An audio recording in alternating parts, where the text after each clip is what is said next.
ঘৰলৈ আহিয়ে কাৰ বিয়া খাবলৈ আহিলোঁ তাকে জানিবলৈ ভিডিঅ'টো শেষলৈকে চাওঁ বোলো। হেল্ল' এভৰিৱান, আসসালামু আলাইকুম। আশা কৰোঁ সকলো ভালে আছে, আমিও ভালে আছোঁ। যিহেতু মোৰ ছামাৰ ভেকেশ্যন চলি আছে, ছামাৰ ভেকেশ্যনৰ 15 দিন গ'লেই। এই 15 দিন যোৱাৰ পাছতহে এতিয়া ঘৰলৈ যাবলৈ সুবিধা পাইছোঁ, কাৰণ আমাৰ ঘৰত বহুত বেছি ঘৰৰ কাম চলি আছিলে। এইফালে এয়া টালি টোপোলা এসোপামান বান্ধিলেও ঘৰলৈ ওলাই আছোঁ ৰাতিপুৱাই। এয়া চাওকচোন, ইমান ধুনীয়া ৰাতিপুৱাৰ পৰিৱেশটো, আৰু তাতে আমি গাঁৱৰ ৰাস্তাইদি ঘৰলৈ আহিছিলোঁ। ইয়াৰ সেউজীয়া পৰিৱেশটো ইমানেই বেছি ভাল লাগিছিল নহয় ৰাতিপুৱা সময়কণত। এইফালে এয়া পথাৰত নভুই ৰুই আছে। ৰাতিপুৱাৰ সময়কণ নীলা আকাশ আৰু এই সেউজীয়াখিনিৰ মাজত সঁচাকৈ মন চন ভাল লাগি গ'ল।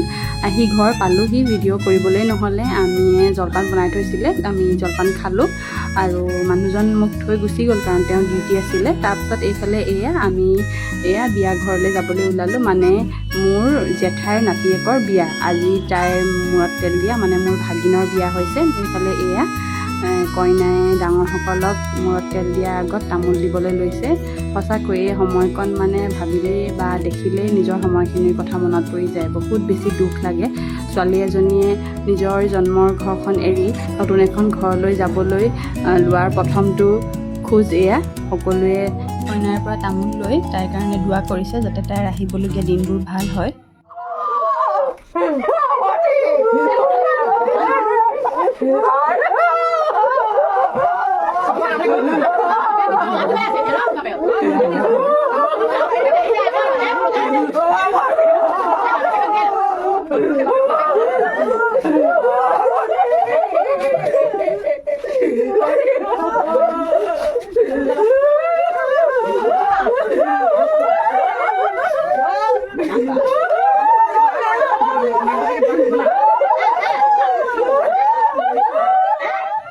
তামোল দিয়া হোৱাৰ পাছতে কইনাক এইফালে ৰভাতলিলৈ লৈ গৈছে মহিলাসকলে মূৰত তেল দিবলৈ আৰু হালধি লগাবৰ কাৰণে।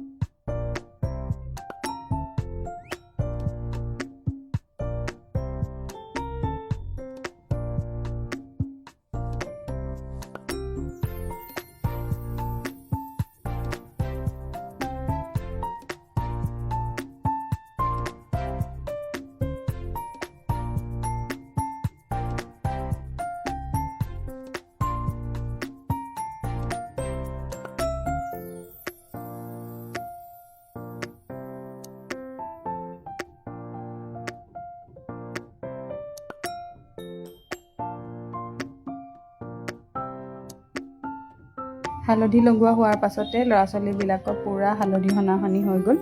মানে যিহে উৎপাত, কি ক'ম আৰু, কি কৰিব, উপায় নাই। বিয়াবিলাকত ল'ৰা ছোৱালীবিলাকৰ এইটোৱে ফূৰ্তি। এইফালে আমি চাহ তাহো খাই ল'লোঁ। চাহ তাহ খাই হোৱাৰ পাছতে মোৰ পেহী ছোৱালী দুজনী, মানে মোৰ দুজনী পেহীৰ দুজনী ছোৱালী আৰু লগতে ভিন্তিহঁতো আহিলে।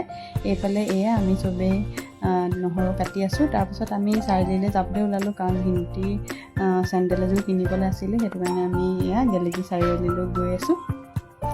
এইফালে চেণ্ডেলৰ দোকানত সোমাইছোঁ। ভিন্তিয়ে চেণ্ডেল চাই আছে।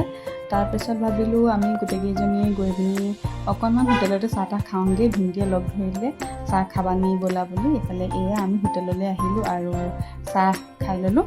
চাহ তাহ খাই হোৱাৰ পাছতে আমি আকৌ বিয়া ঘৰলৈ গ'লোঁ। বিয়া ঘৰত গৈ ভাত পানী খালোঁ আৰু পিছবেলা সময়ত ঘৰলৈ উভতিলোঁ। ইমানেই ভাগৰ লাগিলে, আহি পিনে মই শুই দিলোঁ। আৰু এইফালে চাওকচোন, আমাৰ একদম কি যে কৰি আছে নহয়, হাফ পেণ্ট কাটি লং পেণ্ট বনাইছে, ফিট চেক দিছে হেনো। আৰু এইফালে মই মেহেন্দি আঁকি আছোঁ। আজিলৈ ইমানেই, বাই, থেংক ইউ ফৰ ৱাচিং।